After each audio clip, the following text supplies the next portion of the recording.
Abbot is Death Process.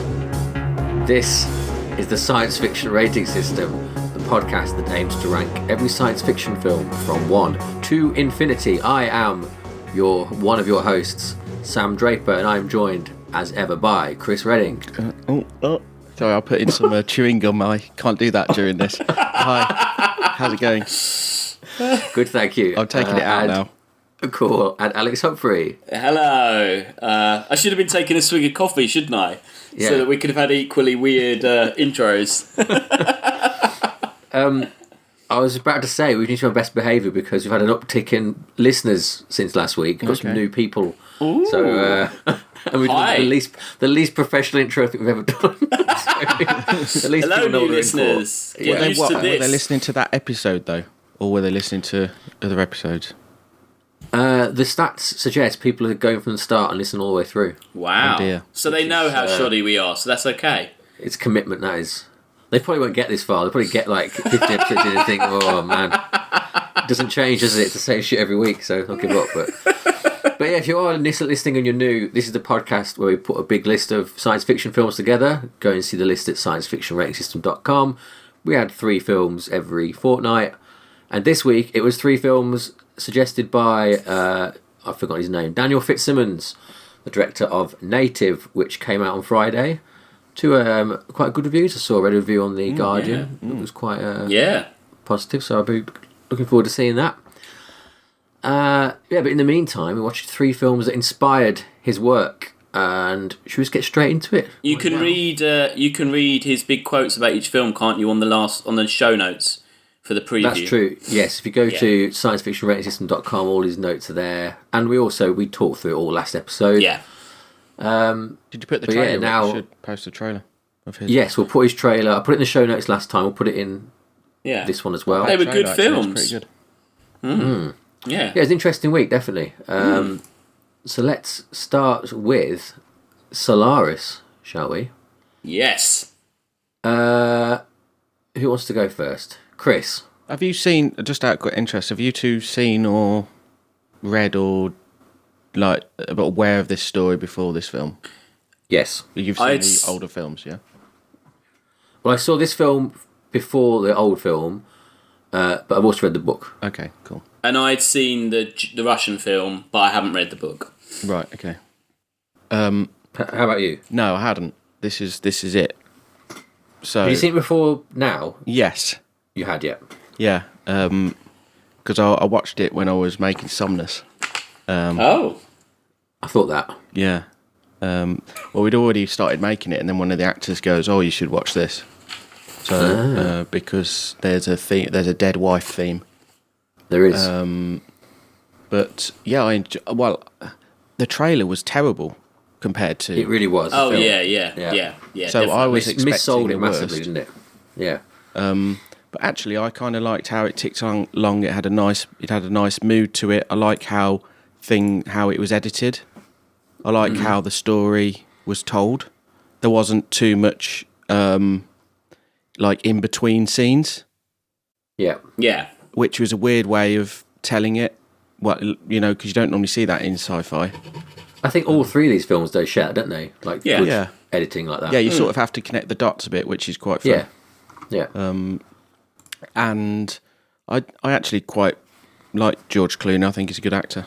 The other guy's a bit annoying. Yes, definitely. Snow. Yeah. Yeah. Do you know that they cast him after seeing his audition tape for playing Charles Manson? Right. And then he did actually end up playing Charles Manson. But if you know that, it is that kind of vibe that he gives off, that kind of psychopathic. It's a bit overacting. It reminded me a little bit of the film that is at the very bottom of our list. Well, the rotoscoped one. Scanner Darkly. Scanner Darkly. It was a bit Scanner Darkly, wasn't it? He is, isn't he? Yes. Yeah. Well, as soon as I saw him, I thought, if this guy's not an alien, I'll be very surprised.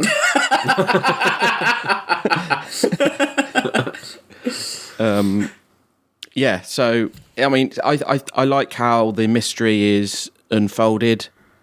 And considering it's actually quite a contained film as well, isn't it, really? Yeah. It's It's really sparse. There's hardly any sets, and they don't do any of characters. the sci-fi, which I actually kind of, I like the procedural. They don't do any of the between him on Earth and him turning up at the base. Yes. He's just there. Yeah, and it kind of, you sort of have to make a leap of trust to know that they would send someone who'd never been to space before to the station, because we've not seen any of the training or anything it goes into space travel in what this world's supposed to be. They just say, don't they? Oh, don't worry, the ship's all automated. Yeah. You'll be fine. And it's a bit like, really? Like, it looks pretty when you see him in that front of the ship, it looks pretty complicated. All those buttons and dials. It doesn't look easy. I mean, if press there's this a thing cost wrong. to send a ship to this station, Yeah. you think they would do more than sending one psychotherapist, or wouldn't you? Yeah. You think a they'd little bit. fill the ship to its capacity to achieve the mission? Yeah. Yeah. It's a kind of a one-shot thing, isn't it? They don't send him and a scientist. Well, they sent and didn't they send a team before which got lost? Yeah. Yeah. Which we don't really hear about, do we? After that, I think the idea is that they've the two that are left are part of that bigger team, aren't they? Yeah. And all the rest have like gone mad or killed themselves or whatever. But yeah, like they don't ever. His investigation into that sort of starts and ends with getting there and falling asleep, doesn't it? And then his wife shows up. see, maybe it could Forget have done about with that. like some shots of a bigger scale, like a big greenhouse thing where there was multiple bodies, or Maybe. just something just a step up slightly, just for one shot or two. I think though that's why it works well as it does, because it hasn't got that. It kind of forces you to think almost exclusively about Clooney, doesn't it? Because there's so little else going on. Yeah. Yeah. You don't really, because I think you'd quite quickly get into those plot holes. If they explored that further, then you'll be like, well, hang on, why aren't there so many people here? And hang on, how's that work and where they come from? But because you don't really see much of the ship, do you? Like, it looks nice what you see of it, but you don't really see a lot of environment. It's very clear that it's about the characters and not the. And they've also had thanks. to make a consideration in the sense of where they are. They don't say it's a planet. They don't say it's a moon or a entity. But I mean, presumably it's a planet. So he's actually travelled to another star, right? Has he? Yeah, weirdly, like the book. I'm sure the book goes into like a lot of detail about his journey at the start. Well, you'd have and, to, about wouldn't him you? going there. It doesn't like start with it on there. I'm sure the first bit. But also, it's a really getting old there. story, so their sort of understanding of things was different as well, right? So, Did you read? Did you read what the bloke that wrote the book thought of this, even though he never saw it? No. He said, while admitting that he had not seen the film, Lem referred to Sonnenberg's adaptation as a remake of the Tarkovsky film. He said, to my best knowledge, the book was not dedicated to erotic problems of people in outer space. As Solaris author, I shall allow myself to repeat that I only want to create a vision of human encounter with something that certainly exists in a mighty manner perhaps, but cannot be reduced to human concepts, ideas or images. This is why the book was entitled Solaris and not Love in Outer Space. So, even though he never saw it, he slated this, which is a bit unfair of him. But, Well, also, I mean, to be honest, like having seen the old film and this, I don't think this film's much like the old film at all. They're very different. Yeah, films. yeah, they are very different. But also, this film's a lot more like the book than the old film is. Yeah, it's funny, isn't it? It follows the plot a lot closer than the older one. Yeah. Yeah. Alex, what overall? How do you feel about? Yeah, no, I saw it a long time. I saw the original a long time ago, and I saw this in between. I didn't think much of it at the time, and was just a bit kind of snotty about it, and like, oh, it's just a Hollywood remake, whatever. And I remember kind of ruling it out. But now rewatching it, I thought it was really, really good. I think, like Chris said, it's the sparseness of it that really works. You know, it just kind of throws you into the situation. It keeps moving, and it is all about the characters and how they react. And I think the stuff they don't show makes it better. You know, like you never see, is it Viola Davis's, like her one? You never see that. Yeah. What her one is, what her visitor is, which I think is really good because it makes it more creepy and more kind of horrible in a way. Like what was it that was visiting her? And I think George Clooney is quite good in it. I think he's good casting because he's charismatic enough that you're just on board with him from the beginning. So you're kind of like, because it's quite sparse on the characters and the background, I think you kind of get on board with him because he's likeable. and then he does actually get more of his chops around the kind of their relationship and stuff like that. I think it's the idea that she is, because she's a construct of his memory, she's doomed to do what he remembers of her, not what really she did. I think it's quite a clever concept. That idea is quite good. The planet is this kind of, you don't really know why the planet's doing it, whether it's got a reason to do it, whether it doesn't, whether it's just trying to reach out. It's a lot like Arrival. You don't really know why the planet's doing what it's doing. It's not really explained. And it does have that... It is very alien in a good way, It's quite a different take on the alien encounter concept. The twist that it does, I think, that like sells it really for me is the fact that the creations of the planet don't even really know themselves why they're there. Yeah. Like the fact that she tries to kill herself and things and doesn't want to upset him. She knows she needs to be near him because that's how she exists, but doesn't know why. Yeah. Like it's such a... I don't know, it's a bold concept because it does like invite you to think about all sorts of things that don't make any sense and it can't explain, and it's better for not trying to explain it in a way, I think. Yeah, definitely. And I think they do really well with conveying that in the sense that, my problem with it is that I like the setup and I love that concept. I don't particularly like the way it's performed between Clooney and Natasha, what was her name? McKellen? I can't say it. Weird name anyway. His wife. I don't really get their interactions at all. I like all the flashback stuff. I think that's done really well, and the fact that she's clearly got that childhood trauma they tell you briefly about, and is clearly quite depressed and upset about the baby, and aborting the baby and things like that. But then the stuff in the present day, I think. Present, like current time for the film, I just don't buy it. Doesn't mesh for them at all. Like he doesn't want her there, and he does want her there. And I know they're falling in love, but I don't really see that. Like they seem to, you know what I mean? Like I don't know. I'm trying to say it. Like he just becomes driven to keep her there. It's almost like his character is almost turned down a bit. His whole thing is just he wants to keep her alive and take her back to Earth, doesn't he? But despite the fact all they're doing is pushing back against each other, and I know what you mean. Like if there's a scene of something like where he is accepting of her as a fake, and they have a nice time together, but all the time she spends with him, she's like, I don't know why I'm here.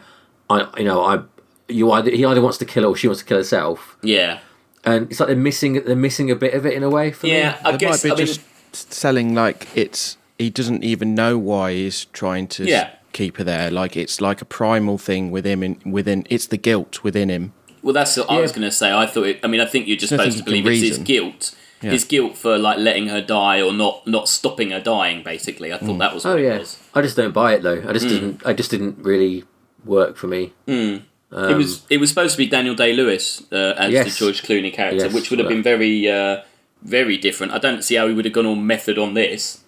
I mean, they're just going to go up to the space station. Space, It's a bit of a weird one. And it's also supposed to be James. I was going to say it's also supposed to be James Cameron was going to remake it, wasn't he? Yes, he was still involved, wasn't he? A lot with it. I think he's the reason it got made, isn't it? Yeah. The post Titanic wave. Do you think the jump? The first one where he put her in the escape pod. Yes. That moved quite a lot for me in terms of just how obviously it's in the book, but it's how it was told. That bit was confusing. Like how fast it happens, and it's just I love the shot though of her flying off. The way like they keep the focus on him, and you see the blurred, the long shot of her flying off in the back. Yeah, it's really well done. I think. No, it's lots of good shots. Because I personally think he's a bit of a patchy director. I think some stuff's good, I think some stuff's crap. But what I noticed he does in this is shots where it will be staying on one character, and conventionally you would have next shot you would cut away to see the other person talking. He doesn't cut away. He'll just remain on the person listening, which is I think works really well in this because you're then aware of whose perspective you're seeing it from, because it shifts, doesn't it, from kind of Clooney's perspective to her perspective of what's he about, what's he saying, what does he want from me. He also repeatedly does the thing of overlapping the dialogue over the next scene, but way longer than it would normally happen. Like he'll linger on someone just like staring at the camera while the next dialogue is playing off. It's all very dreamlike, isn't it, in that sense? Yeah. But I think when it's so contained and actually quite a basic setting, I think you have to do that, don't you, to sort of inject a little bit of interest into how the story is revealed. Yeah. Totally, yeah. Yeah. And I like the way the ending's done. The fact that they cut back just briefly to show, him back on Earth, but then he's not actually back on Earth. Yeah, yeah. It's kind of a bit annoying in a way that Arrival does a lot more, and I didn't like that. We'll get to that.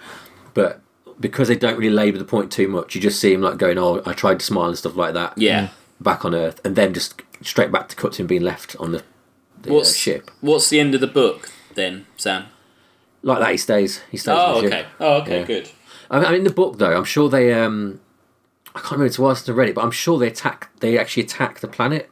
You know that hot thing where they try the X, where they get like it's all neutrons or whatever, neutrinos, X-ray thing. I'm sure they blast the planet with X-rays, and shit goes a bit bad then. Oh, okay. But no, it ends the same way. He stays. He can't bear to go, and he stays. Oh, okay. That's good. It's good that they kept the same ending then. I like how it's like really alien. I think how it's done in that way. Like it's like a planet of consciousness or something, isn't it? Like a strange. It's the most alien of these. It's the most alien character in these three alien character films, I would say. It's proper hard sci-fi in a way that like films can't normally get away with, but books obviously do a lot more. Like it's a real Yeah. As Arrival is really like the idea of a linguistic alien. That's again something that a book can do better, but they I don't know. We'll get on to that. In fact, weren't all three of these were books, weren't they? In fact. Yes, I think Manifest to Earth was also a book. Yeah. Yeah. There you go. Anything else to add about this one? It's just okay. I know. Nice film. My only other thing was that it was rated R initially because of seeing Clooney's naked backside so much. Yeah. And Soderbergh vowed to have the film's rating appealed, and he basically just said, "Well, you can see worse than that on TV." And then they were like, "Oh, okay," and put it PG-13. Yeah, it's kind of funny that it was literally just his naked bum like a couple of times that got it in R. I think that's quite amusing, but it shows you what's wrong with the rating system, I guess. A beautiful soundtrack as well. Cliff Martinez. Oh yeah, who's best known for his Drive work probably, but really great soundtrack. Yes, and the actual visuals, the when they do go out into space and stuff, I think it's all done quite. They don't linger on it, but it's nice. You accept it, and it works. Yeah, I love the look of the ship. I love the fact that the ship kind of looks expensive, but they don't. Probably because they don't linger on it. It's just like there as a backdrop, and it's sort of It just looks. You don't need to. You're not taken out of it at all, are you? It's all very containing and very good and works well. It's a good future. Like they just changed the clothing a bit. He's got that kind of see-through TV. Like you say, it's not laboured, but there is enough there. There's actually zero procedural in it, isn't there? They never see anything being used or operated, or even this Higgs boson thing that they keep talking about. We never even see that, or there's no prop associated with that. There's not even a computer screen where they show a diagram of what it can do. No. It's a surprise you liked it, Chris. It's anti what you normally like so much. Yeah, I know.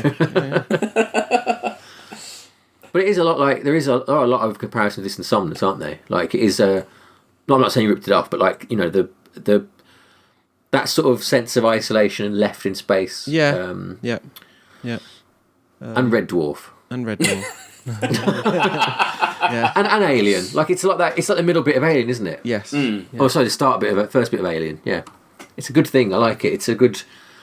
It's good that you can go so many different ways with that concept, isn't it? Of being basically in a submarine in space, isn't it? Like it's such a gravity. Yeah. Gravity. Yeah. Right. Let's rate it. I really don't know what. Someone else can go first because I'm not really sure about this one. Anyone got any ideas? 21. Above The Host, below Terminator 2. Yeah. Yeah. But quite near Eternal Sunshine, which I feel it's kind of a bit like in a way. Yeah. In that kind of, it's a relationship drama, but filtered through a sci-fi kind of concept. I'd say 26. Ooh. Below They Live, above Lost World. I preferred Her. Yeah, is it better than her? I don't know. Not for me. I like I like the core of it, that idea. Yeah. I just don't. I don't know. Would you It's hard. rewatch this many times compared to some of these movies? I'm not sure I would. I don't think I'd watch this again. Yeah. Not for a long time. No, okay. Fair enough. Yeah, lower then. Okay. Yeah, lower's fine. I don't know. See, it's on tough the because of the rewatching fact- basis, it'd go like 30 for me. Do you think? Yeah. It's weird because because I love the book so much and the other film's quite interesting as well. It's tough, isn't it? Because it's hard not to consider it in the context of those things. You know what I mean? Like, which isn't really fair on it. I don't think. I think 26. It's got- I think 26 is good. It's got good artistic intentions and it works in a lot of ways, which... Yeah, 27 below Lost World. Yeah, okay. Okay, all right then. 28 below Battery. No, it's better than Battery. No, it's Included, better isn't than Batteries Not Included. Come on now. Yeah. All right, let's go 27. Just talking it further and further down the list. But it was still good. Yeah. Cool. All right, so that was Solaris, our first film of the day. We're back after the break with something very different.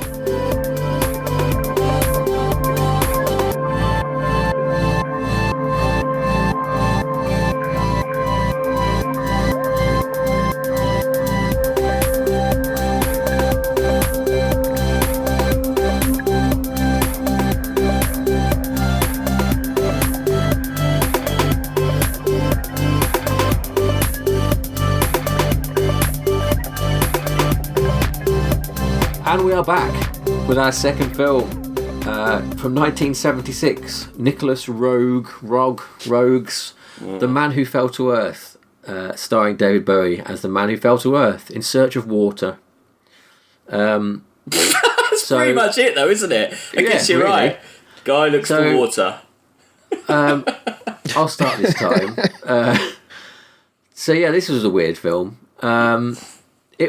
I really was quite enjoying this, like for the first bit. I liked, apart from the soundtrack, which I didn't like, but I liked the fact it cut through time so fast, and the only way you could really tell that was from the like terrible makeup and hair changing colour. I thought Bowie's performance got better as it went on. I think he started and you were like, wow, what were they thinking? But like you could see why they cast him the further it went on. Like you know, he played it all right. At times better than other times.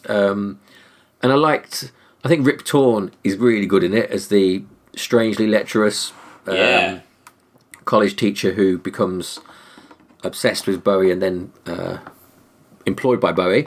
But I felt it all fell apart for me once like Bowie tries to fly into space and there's a little cameo from what was he, Apollo 13, Apollo 11? What was that guy off? Oh, yeah, he was off one of them, wasn't he? Yeah, an actual real space dude. Yeah. And then he gets caught by, I don't know who, is that the government or a different organisation? I couldn't really work out who was catching him. I think it is supposed to be the government because the black guy is from the military, isn't he? And he's part of what it is, I think. Yeah. So he gets caught and then I just thought, what? It just completely fell apart. Like nothing happened for a long time.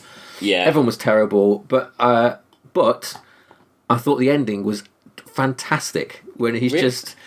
I love that final shot of him. Really? Just getting drunk, and then Rip Torn turns up, and what does he say to him? Something like, "Do you think you'll ever get back?" And he's like, "Oh, I don't know." And then just puts his head down, just tapped. Yeah, he drops his drink, doesn't he? And the poor waiter's like, "Oh, Mr. Newton, I'm so sorry." You've had it. Yeah, oh, yeah. It's such a. I mean, it's clearly someone was on a lot of drugs. Someone had an overactive imagination, and there's too many ideas going on. But at the core of it, I think the middle bit when he's living on the lake, and he's like watching lots of TVs, and has the woman with him, and I think there's something unique there, and the whole idea of him coming down and like pasting stuff and making that is a good idea. That. That's a very good idea. It's just surrounded by a lot of 70s bullshit and I didn't quite understand that. So what did he have? He owned the patent. Yeah. But yeah, I don't get that idea because it was like he was patenting stuff that had already been built. Yeah. He just had. Didn't he just have like? Because he's from another. Wasn't it just he's from an alien race? So like that camera, like a basic Polaroid camera, but those tiny strip, wasn't it? Developed the film.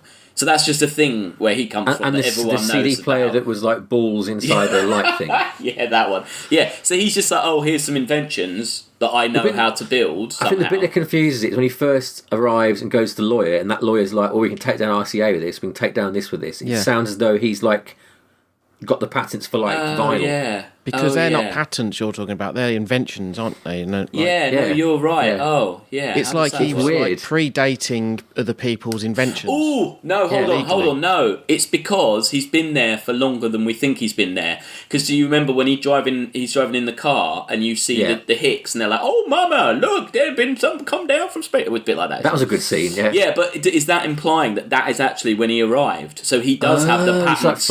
Because they're seeing him drive past in a limo, aren't they? No, but is that him having a flashback to when he actually arrived in the lake? Real time. I thought he was like just weirdly travelling through time and just like they were seeing him. Well, but then that would make. But it might be that, but it also might make why he has patents for things. Right. And he had to get rid of all them rings, didn't he? And then get some nice clothes and a car and all that. Yeah, but if you can't, there's no point bringing up a patent for a record player when there's no record players. Do you know what I mean? No, you have to wait till they've made record players to then say... but like Chris said, though, that start bit, it's as though he's just arrived because he goes to get money, doesn't he? Yeah. By going to the pawn It's like shop. he's turning up and saying, the computer, I've actually got the patent for that. A day before the actual guy did. So okay, you're right, it doesn't make sense. I suspect we're putting more thought into this now than they did making the film. And that's the problem with it. They needed people like us in that room when... Yeah. Right, Alex, what's your thoughts on Money Foxworth? So this, I don't know if this is controversial. I don't mind David Bowie. I think he's like, to me, music-wise, he's like a double CD of hits. Like, I'm happy. Fuck you. I know, I knew. I said that deliberately to piss you off, basically. But, double CD of hits, Jesus Christ. And I think Labyrinth is okay. But I'm not obsessed with him. I don't, and you can see why he was cast, and it's obviously following performance. And he did another one, didn't he, with a pop star? I can't remember which one it is. But it's that idea of it's taking this person who is, you're already associating all these things with Bowie, and you're putting him into a film, so you're bringing a lot of baggage. Also, remember the trailer kept saying Bowie, didn't it? Yeah. So they're clearly banking on that, you're right, yeah. So, and I had a bit of a problem because I thought, like I said, I agree with you, sometimes he's good, sometimes he's not good, but I don't have that obsession to just kind of let it all go. I think if you're obsessed with Bowie, you'd just be watching that going, oh yeah, no, well, that was obviously their sales. Yeah, exactly. The basis of their whole sales. Yeah. So I would have almost rather it was a better actor in there than someone who has that kind of...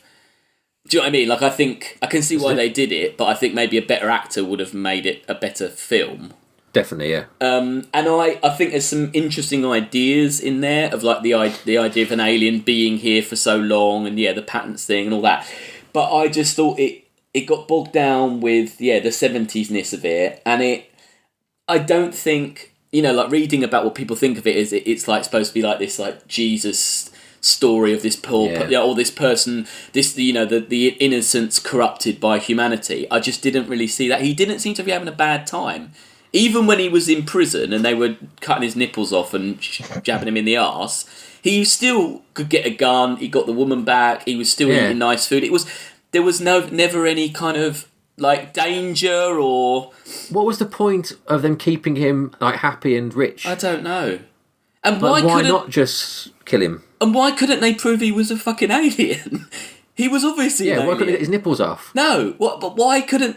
Because like she says, doesn't she? Just tell him you're an alien. Just prove it. And he's like, oh, I don't want to. I'm not doing that. And when they tried to get his eyes out, please don't. Please don't touch my eyes. Please don't. Yeah, but I don't understand why they couldn't prove he was an alien. He was obviously an alien. Yeah.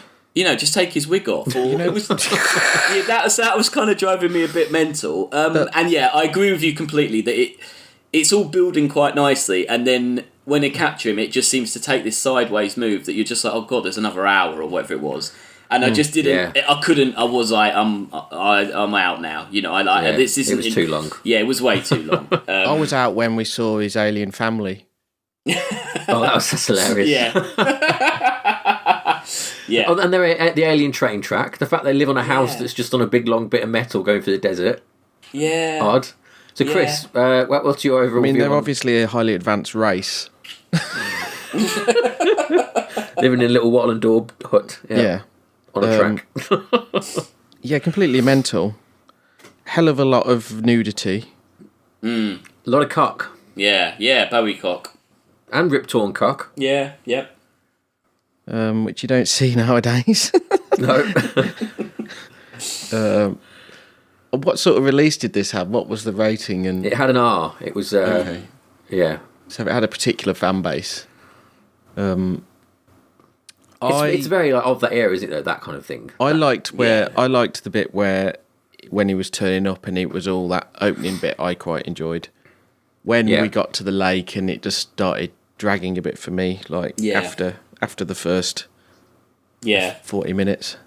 Do you know there's an 87 TV remake with Robert Picardo and Will Wheaton in it? Brilliant. Oh, wow. Yeah. I didn't know that, no. I've got to see that, though. It sounds incredible. I don't think either of them play the Bowie character, sadly. But I met him in LA, Picardo. Which one? Oh, Picardo. Was he nice? Yeah, lovely. So I mean, I like all the opening bit. I like how he's sort of obviously weird and he's all getting to know the world. I didn't understand the patent thing. I didn't really understand how they were selling his interaction with people, given that he should be from a more advanced race. Then it really fell on its arse when they started showing his family and the ship, and because they were, as you know, when you don't show it, it's just better, isn't it? You're using your imagination and not what they can knock together with some tinfoil. And it's so unnecessary as well, isn't it? It doesn't need any of that. It doesn't add anything at all to the film. And then where the sex scene where it turns alien is a little bit of species going on there. Yeah, that was horrible. All the milk, wasn't it? It just seemed like they was throwing a load of milk over each other. Weird. Just really weird. I think in general, the word I'd say is weird. Yeah. And also just the general sort of editing and camera techniques. Also, there'll be just rush zooms into people's faces. That guy's thick glasses, they were making a big deal out of the glass in them, weren't they? Yeah. The first few shots we saw him, literally it was just zooming into the glass. Into the glasses, yeah. And it's so they want us to notice that he's got thick glasses. That just reminded me, actually, probably my favourite bit of the film was when they were trying to throw him out the window, that guy, and they go to kill him, and the window doesn't smash, and they're like, oh, fucking hell. That's really funny. And then they just go back and do it, and he's like, I'm sorry. And, oh, it's not your fault, don't worry about it. And then they just go back and throw him out again. They wear those ridiculous golden American football helmets as disguises, don't they? Yeah, that's really weird. It's very, it's just that era, isn't it, again? And it's very, I don't know, a bit Clockwork Orangey, I thought, and a bit sort of... Has anyone ever seen... you can't compare this to Kubrick. This is nothing like Clockwork Orange. Other than the era. That's what I mean, of that era, though. You can colours, see it's definitely inspired, the look of it and things. Has anyone seen the Peter Sellers and Woody Allen Casino Royale film? Yeah, I know what you mean. Yeah, I can see what you mean. That kind of just loads of ideas thrown at it. If you told me that 4 people have directed this, I'd believe you, because it's all over the shop, isn't it? But I do love seeing the set, when he goes around his house to show him the patents, and just the general sort of decor. It's just interesting, isn't it? Just seeing a different era on screen. What was considered nice then. And what his flat, what was considered meant to have mental in a flat, in a posh flat. Yeah. With literally some wallpaper and a dartboard. A dentist chair. I thought it was a bit ridiculous as well that Rip Torn's first way of thinking Bowie's an alien is when he quotes the Royal Air Force motto in Latin, and Bowie doesn't know what it translates to. I don't know what it translates. It doesn't mean I'm an alien. Do you know what I mean? Every English person doesn't know what that means in Latin. I was like, that's such a stupid, now I know. Got ya. You're not from England. That was so stupid. Couldn't even sing Jerusalem. No, he didn't. That's a bit more of a tip-off. I mean, even I probably could hummed along to that. But He couldn't even sing in his David Bowie. yeah, it's true. Yeah, that was weird, wasn't it? I guess that's intentional, isn't it? That they didn't. Yeah. They did that on purpose. He was meant to do the soundtrack for this, wasn't he? But didn't. Which Just lost interest. I think. Yeah. Well, I mean, there's a lot of like conflicting. I was reading the making of. Like some people are saying, yeah, he was like absolutely off his face on drugs, including Bowie himself, and then some people saying, no, he kept sober for it and stuff like that. But looking at it, clearly, I think everyone involved is on something, aren't they? No, I think they must have had an on-set dealer. Yeah, definitely, without a doubt. It's the soundtrack was terrible. You're right. It was just a load of rubbish stuff thrown together, wasn't it? It starts well with the old bit of planets coming on, isn't it? Of, Mars coming on as he lands, but then after that, it's all goes downhill. There's another rendition of some Holst later on, isn't there? I think. Yes. Yeah. The stock footage and stuff. It is. It's totally thrown together, isn't it? It's mental. Yeah. Such like a weird. Barbarella in places as well. Yeah, really odd. And I think, I don't know, why is this so well considered, like as a film? Because I think it's because of. I mean, Nicholas Roeg is has made really good films, and he's seen as a kind of auteur, I guess. And I do think he did Don't Look Now, didn't he? Yeah, which is a good film. But what else he done that's good? Well, Performance is really good. Have you seen that with Mick Jagger? Sorry? Performance with Mick Jagger. No, I've not seen that. No, so that's really good. And it's the same. Like the idea in that is quite good. And he did. He did the Witches, didn't he? I fucking hate the Witches. It scares me to death. When I was did he do Walkabout as well? I think that's quite good. Oh right, I don't know that one. Yeah, that's a similar vibe. Yeah. Yeah, but no, I think it is because of Bowie and the cult of Bowie. I think that's, and there are some images in there which were quite. Like there was images I recognise from seeing, like when he's in the chair with all the TV screens. Definitely, yeah. There is some stuff, and they used some stuff for his albums, didn't they? But like how he looks with the ginger hair and the like really really skinny, and I don't know why it's. Well, it was low budget. It was essentially a porno. I mean, it's a big. It's not a very good porno though. If it is a porno, but, softcore. It's funny to think that Rip Torn is basically famous now for being in Men in Black. And then you watch him in that. No, Larry Sanders. Well, okay. Either way, though, it's not for getting his willy out and having sex with a million teenage girls, is it? No, but like his character in Larry Sanders, like he is like an older version of this character, which is quite funny. Like it just kind of. I think maybe it's just based on him. Maybe, yeah. Maybe it isn't actually it's not a film at all. It's a documentary. Yeah. They're so strung out. Bowie really thought he was there for water and. Yeah. A mess. And it'd be good if this was actually a crossover with Men in Black. It's in the same universe. That'd be interesting. It's how he got involved with the organisation. Yeah. Because then he'd go on to start Men in Black after this. Yeah. Or they cut back to his planet and those little bug aliens are there pouring a coffee. Yeah. Yeah, Men in Black, much better film than Man Who Fell to Earth. Who knew? Yeah. Right, let's rank this. See, I didn't enjoy this, and I feel like being harsher just because of the fact it's meant to be so good. Yeah, know? I agree. It's not enjoyable, was it? No, like Superman 4 and Theodore X, everyone knows what they're getting. This, you're thinking, oh, hang on, this is going to be a bit special, and it's 2001 what acid. I guess director said about this. Why this was in the list. Oh, actually, we didn't read his comments because they were spoilery. So let me just pull up his comments again. Good idea. Just want to rank it while I. I think you're right, and I think it is a bit pretentious. And I mean, I know we're all saying it's very 70s, but I didn't get pretension from it. I just got craziness, like just everything. It was such a freer world. You get the sense, wasn't it? It was just like there was nothing. I mean, obviously, a lot of pop culture we know hadn't happened, but it's like. Well, that's for better and worse, isn't it? Yeah. Like, you're seeing the reasons why that isn't a good thing. But also, you're seeing, like, anything is possible to these people. Yeah.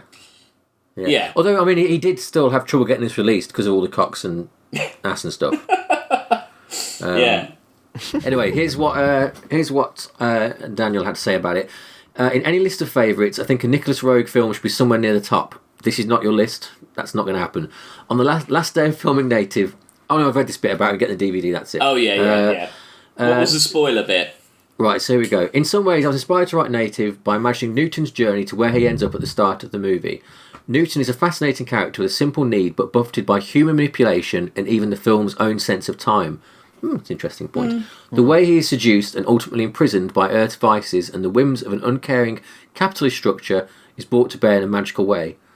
I don't think I've ever seen anything quite like it. I can agree with that last sentence. See, I don't think I can see what he's getting from it, but I don't think it was done well enough to get that from it. I think there are better films about people who are aliens, who are perverted and subverted and captured by us and tortured by us as humanity. I don't think that this was sold. That idea was sold. He was benefiting from capitalism. He didn't seem to have a bad life. Like I say, it didn't really seem there was any consequences. In fact, Thingy, where is it on our list? Fishman film, that was a much better film about the idea.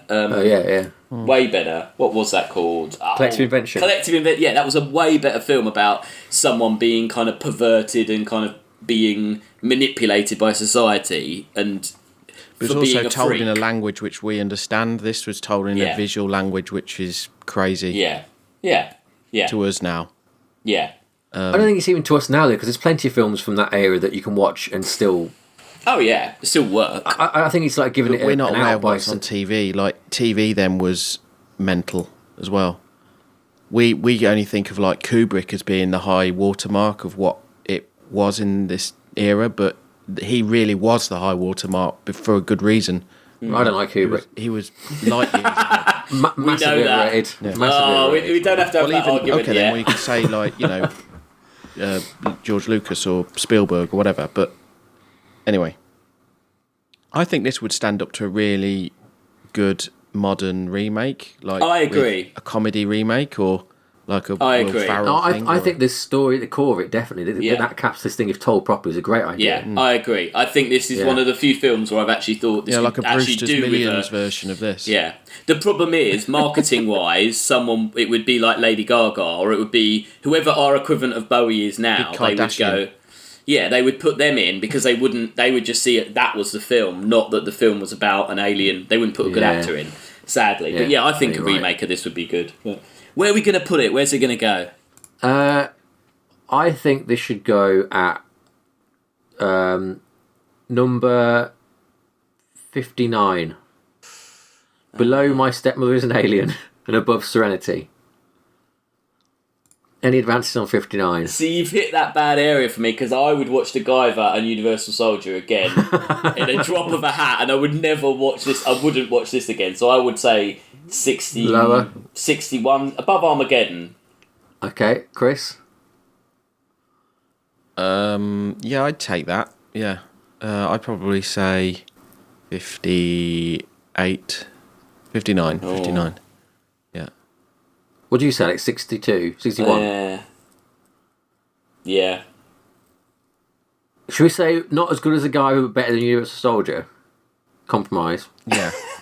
Yeah, okay. Fair enough. Also, there's something hilarious about Mary Fell to Earth being between The Guyver and Universal Soldier The Return. Not even the first Universal Soldier. Yeah, I don't think many people would predict that would appear there. I mean, it's quite high up in most lists of films to see, isn't it? Like... You're right, it's heralded as this, I don't know, I don't get it either. Should it get more credit because of its artistic intentions were higher? No. Than these two? I don't know, I don't know. I had that, debate with myself. Definitely. And also, it's the kind of film where I'd say that everyone should watch it once. Like, you should definitely see this film, shouldn't you? Because it is so strange. I wouldn't say that about My Stepmother is an Alien, or... Totally, yeah. Or Universal Soldier 2, yeah. You're right, actually. Maybe it should be higher for that. There's something. I guess in a way, that to me is a bit like Star Trek 1, in that it's such a uniquely weird thing. You know what I mean? It isn't necessarily good, and in fact, it isn't good, but is such another flawed. 70s But film. you need to see it because you'll see the 70s and understand the 70s greater. Yeah, so really, should this be up with the Andromeda Strain and Star Trek Motion Picture? No, come on now. It's not better than Collective Invention. It's not better than... Well, I think is it better than Flash Gordon? Be a good one. I'm thinking 38 now. No! I didn't mean to... I've oversold. Yeah. I was just trying to get it up a few more. Well, should we go 58 then? Yeah. We'll do an unprecedented removal from the list and a re-entry at 58. Yes. Okay. Ugh.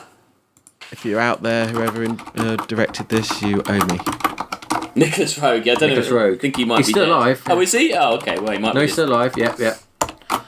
He made a film called Puffball a few years ago, which is a terrible name for a film. Right. We've got one more film to go, and that is Arrival. Join us after the break.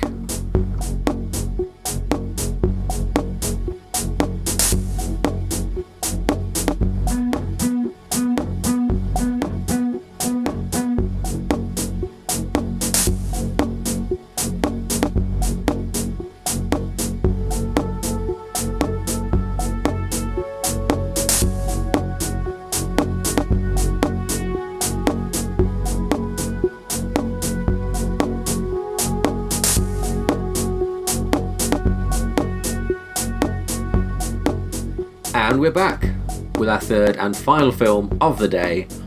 It's Arrival, our most recent film in the list by a long way, only 2 years old, directed by Denis Villeneuve.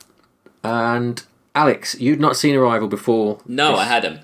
Episode. So, what did you think of Arrival? I really, really liked it. Yeah, I thought it was brilliant. I thought it was. It kind of really reminded me of Close Encounters. In the kind of, obviously in the plot, but also in the kind of procedural level of it. It's quite intensely scientific and kind of, what would happen, how would it be handled, how would it be perceived. I loved all the kind of news reports and radio reports about what was going on outside of what they were doing. I liked that it kind of threw you straight in and it seemed to just keep going. It seemed to kind of keep running. And I really like the concept, the language concept, the idea, the main crux of it, that them trying to communicate, learning the language and all that kind of, the intricacies of, do they think, that bit where they're like, do they know the difference between a weapon and a tool and all that stuff I thought was really good. I had a little bit of an issue with the ending. I liked the concept that she was seeing, the future. And I liked all that, and I thought that was nicely done, and it was brought in nicely and integrated nicely. The bit I had an issue with was the bit with at the ball with the Chinese general, where he's like, "Oh hey, I'll never," that bit, and it really reminded me. And I'm pretty sure, isn't it in Bill and Ted? Where they're hiding, right. And they say, I think it's in Bill and Ted, they're hiding, and they go, "Oh, we can't get past that security guard." And they went, "I know, after this, we'll go back in time and we'll put a bucket above the door so it'll fall on his head." And then that happens, they go, "Oh, okay, we better remember to do that after this is all over." And it kind of was a bit like that, and I thought it was a bit of a lame trick. I thought it was a lame trick to pull. I like the way, when it worked, was how she suddenly knew how to understand it, because she went to the future and she suddenly understood the writing. But the concept of this kind of, I don't know, I'm sure, Chris, is it a causal loop, or the idea that, paradox, it's a paradox. And I just thought it was a bit of a shitty, lame way. The thing is, the problem with that particular bit is that it sort of implies that the Chinese guy is a heptapod, because he knows when he goes like, "Oh, I feel like I have to show you this." Yeah. Right? The rules of the film, nowhere in this time travel is it that he hasn't got this ability she's got. No. So why does he feel he has to show it to her? But could they have implanted something into his mind, like in his dreams or something, or no? Oh, I suppose, yeah. And also, you're led to believe that the Chinese, the Russian, and it was Pakistan, I think. But their interactions with the aliens are all based on like mahjong or like, and I thought that was really interesting. Yeah. Like, they've played this game, and then their interpretation of the language would be very different. And all. That was all cool. I just thought it was a bit of a lame kind of way of solving it all. I think they should have, for such an intelligent film, I really feel like they should have come up with a more intelligent answer. It's kind of like problem. The end of the thing. There's a small firework to end the display when it should have been a big firework. Exactly. So that was my problem with it, but it wasn't enough of a problem to ruin the film. It was just a bit like, oh, that seems a bit lame. But generally, I thought it was really well done, lovely, really well shot. Yeah, amazing soundtrack. The creature design wasn't brilliant. I think they could have come up with more alien-looking creatures. I think they were a bit like, I don't know. I just thought they were a bit obvious, the creatures. But yeah, overall positive. Okay, Chris. I really like this. The bit where they arrive, the Close Encounter stuff, I think is the best I've seen that done in a film. Like how they set the bass up and the procedural stuff. I think that, and the feel of it and the sounds of it and how it, just that general sort of, she sees the planes and then she sees the news. I think that's told excellently. Yeah. I'm with you. I think the time travel bit's a bit of a letdown at the end. Like, it's kind of like, it's one of them, it was all a dream thing. It's kind of like, totally. It was time travel is a similar sort of thing for me. Yeah. I think in the story, I was trying to find it because I'm sure I read a thing about the short story where the way their language works, we can't understand it it's a really cool reason, and they never go there in the film, and it's because they talk in like 7 tenses. Our short-term memory, just as like mammals, we can't think like that. I'm trying to find where I can't. There's a word for it. It's like when you go. You might have to come back to me after you. Yeah, okay. But it's like it's like talk about the thing and then you talk about what it does. But because there's so many levels of reduction in it, you can't remember what you're talking about when you're talking about the verb of it. Right. And we physically can't work like that. And that was really cleverly done in the story, but not in the film. Yeah, because the idea is that they understand everything she says straight away, don't they? Yeah. Because we can't understand them, but they understand us perfectly well from the start. Oh, okay. Oh, that's interesting. Yeah. What, in the book, or just that's revealed in the book, is it? Yeah, the book's more explicit about that. I think that's good. Teleology or something. Yeah, I mean, but it turns out in the film that the way she draws the symbols really does. You really just put a little different shape splodges for different meanings of words, and that is really simplistic to what the original story was. That's what I'm getting at. Right. And obviously they've done that for a film telling perspective, but I found that really interesting in the sense of the old story, in the sense of our minds literally can't work in that way. But again, it's like you said, it's that you can really go down the line of something truly alien within a story, whereas in a film it's a lot harder to put that across. Yeah, it's because they work across all sort of temporal times. They experience everything at the same time. So it's like the way they express tense and the verb of the noun is like too complicated for us. Yeah. But also, I actually do like the design of the aliens, and I think it's quite creative what they do. I kind of struggle with the room that they're in and how, because there's some things taken for granted, I think, in the telling of it. Like what's the little bird about in the cage? What's that about? The oxygen levels. It says the air's all right, isn't it? Yeah. Yeah. It's like going down a mine. But why don't they have a device that does that? Because by taking another creature into this conference, that might have all sorts of other meanings, which... Yeah, in fact, actually, they could have thought that the bird was in charge, and the humans were its assistant. Or we were living, like, as two things together, or... Yeah. No, you're right, yeah. I'm just... They've gone so scientific with it, and in a really good way, that it sort of leads me to think, like, to the real extremes of what they have taken for granted. Yeah. Because I'm thinking more procedurally, which is, that's always how I go. But but the telling of it, the flashbacks, I thought was very clever, and how that is actually unravelled and unpicked at the end of her. I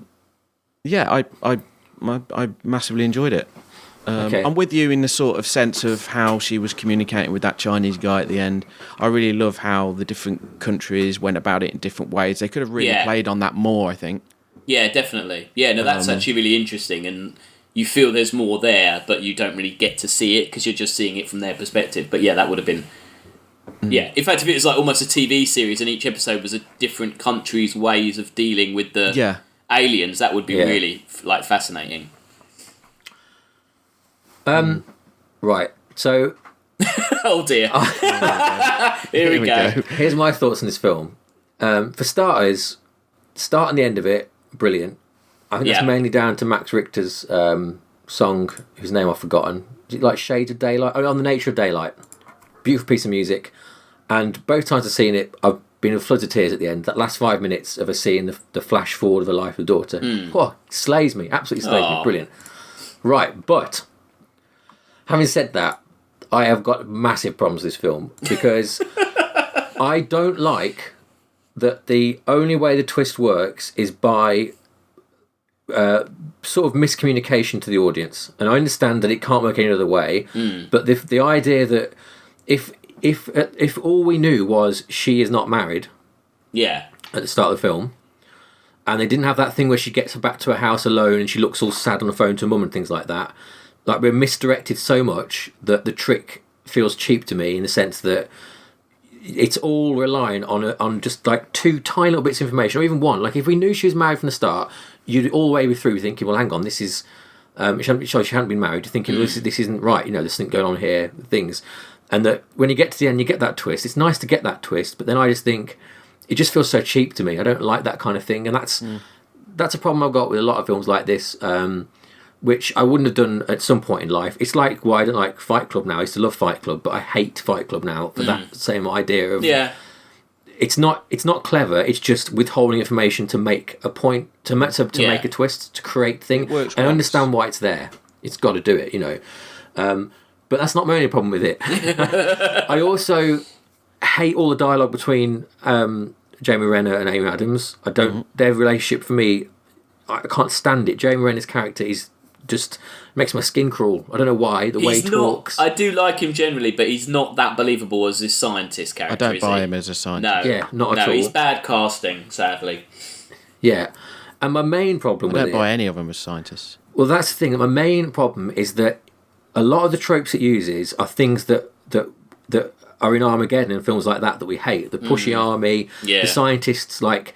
You know, like they're talking on a screen, and then he goes, "Oh, but no, it's a this or it's a that," and they're like, "Huh, who is this? Who's this guy? Get him out of here!" Yeah, and all that kind of talk. This is all the construction of a shitty big blockbuster Armageddon sci-fi film. True. And I understand that maybe that's intentional, and that Villeneuve's trying to play off against that and go, "Yes, but we're not going to have a fight. We're just going to go and talk about language." But you're still going through that. Like Forrest Whitaker, another great actor who just it feels completely miscast, and his whole role, like the way he talks, he's like, "Oh well, you know, I'll give you this much, but you got to give me some results," and this kind of thing. It's like Michael Bay light in a way. I just don't like it. I don't like. I love the interaction with aliens. I love the idea of it, the language being so different. I even don't mind the idea that they exist through time, and as an excuse for time travel. That's, you know, always going to be bad, but that works quite well. Yeah. I just all this other stuff around it, and I say the ending, like it absolutely kills me. But the take the first 5 minutes, and the last 5 minutes of the film off, the middle bit, I just not interested in. So are those characters not in the book then? Yeah, the book's the same story. I think it's quite faithful to the book.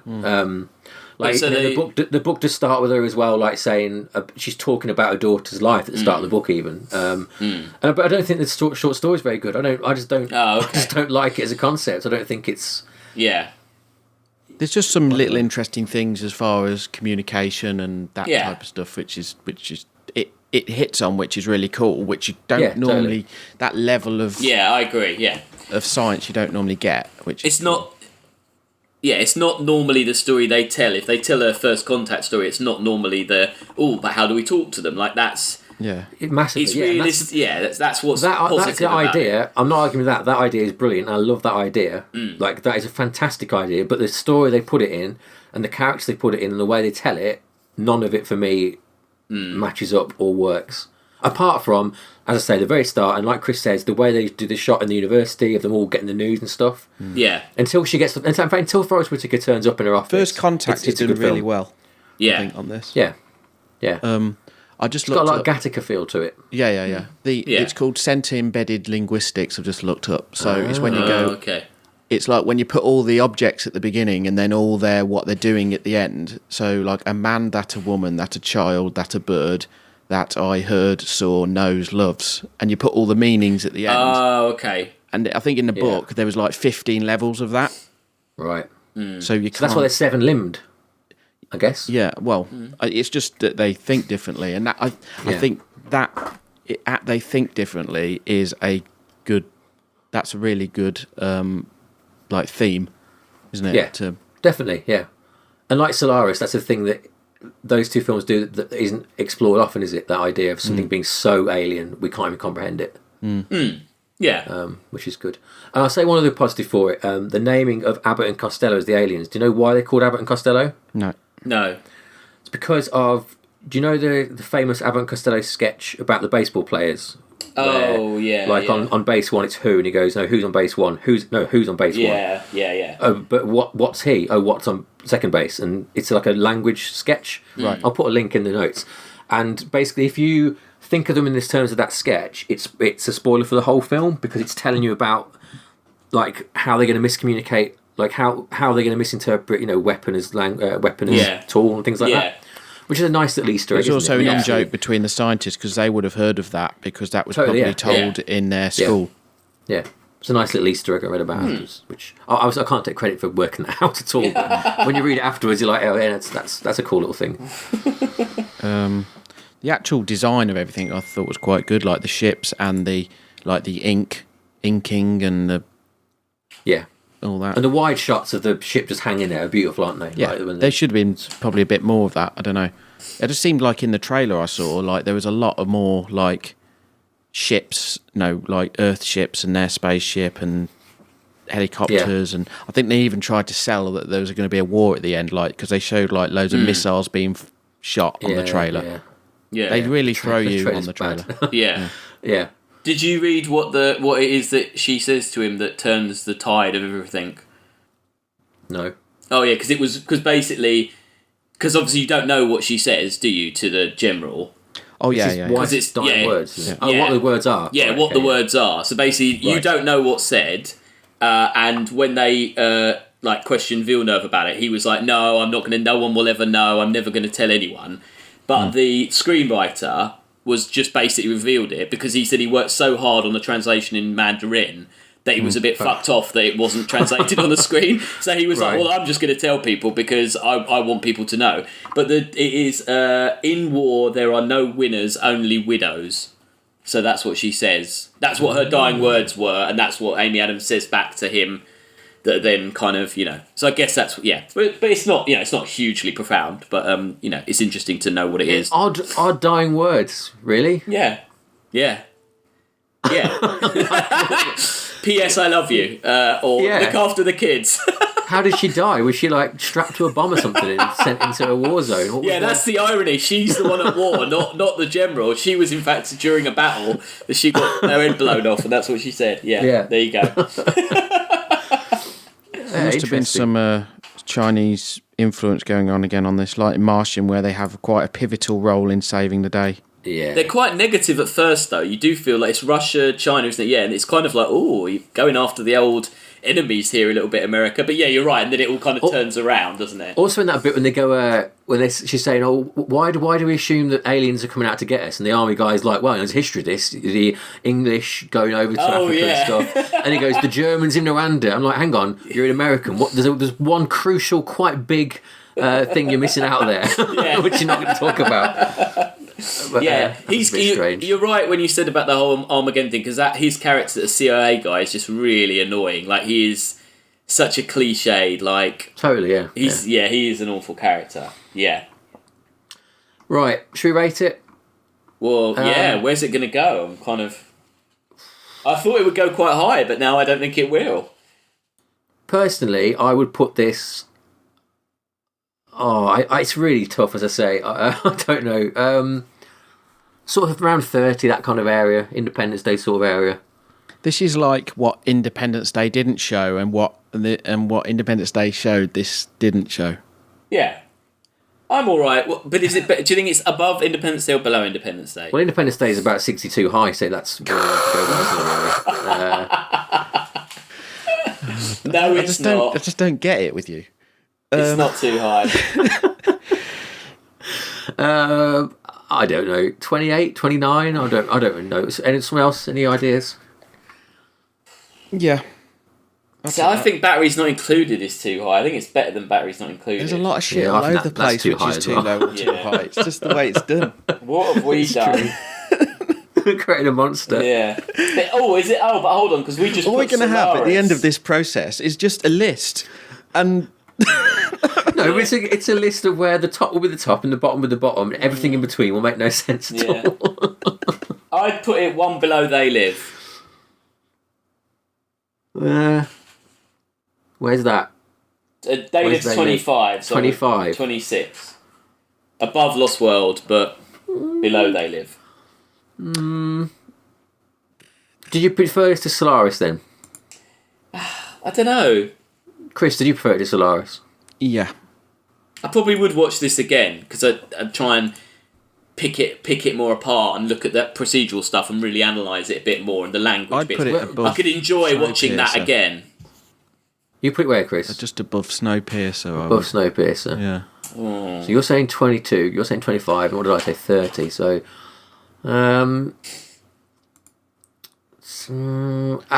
Because I think I'm what it more achieves is more... The things that it touches on is more important than Snowpiercer, Silent Running, Her, No way. They Live. no, but the difference there is that Snowpiercer is a smaller story, but it's told better. For me, anyway. You've pulled back the veil a little bit here, Sam. I do think you're completely right. The characters are giant cliches, and it shouldn't really get away with that. Just because it's a clever, it's an interesting story. The characters are actually pretty lame. Yeah, they are. So yeah, I think it should go lower than I initially thought because I think you're really bang on with that. So, 27, one below Lost World. Yeah, 26, above Lost World. I don't know. Above Lost World. Do you want to write with that? Yeah. I mean, it's better than Solaris. We're all in Yeah. agreement with that. I don't think it's better than Solaris, but I'll take it. Right. Also, we've got to keep Denis Villeneuve sweet, so when he makes that Dune film, he'll come on and talk to us and let us all go and watch Dune for free. Brilliant. Divisive. So, there's our third film. So this week we have 3 new entries at number 26, Arrival, number 28, Solaris, and all the way down at number 59, The Man Who Fell to Earth. So yeah, thanks again to Daniel Fitzsimmons for his recommendations. An interesting week, definitely. Yeah, thanks a lot, yeah. We're going back to our normal rules of not reviewing recent films though, aren't we? Yeah, so normally we wouldn't be doing films, what did we say, last 5 years? Yeah. I think we said that. Yeah. Right, so next time, before I say that, after next time, we've got our first season of films coming up, which I think is worth mentioning. It's Creature Feature March. Yeah? Yes, it's Easter, isn't it? Yeah, built to Easter. It's Creature Features, so look forward to that. Little preview there. But yeah, next time, Steven Spielberg is bringing out Ready Player One, and we're going to do basically what the guy who wrote Ready Player One did and watch a few 80s kids films. So after next week, we'll all be qualified to go and write some shitty film that Spielberg will option and make us all rich. Oh dear. This is all the Ready Player One podcast is going to be, isn't it? You ranting about how much you hated the book. Have you read the book? Yes, I've read the book. I quite liked it. Have you read it, Chris? I don't read books. I keep telling You should read this one. It's fucking trash. Oh god. Save it for later. Have you seen the latest trailer for Ready Player One? No. We'll discuss it next week. We'll talk about it next week. Okay.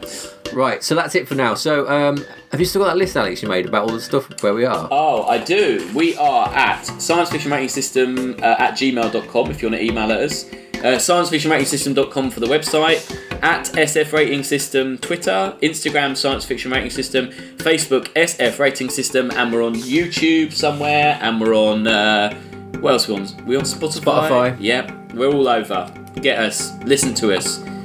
Go see Native in the cinemas. Yes. And rank us on iTunes. Rate, review, 5 stars iTunes, please. Yes. Cool. Brilliant.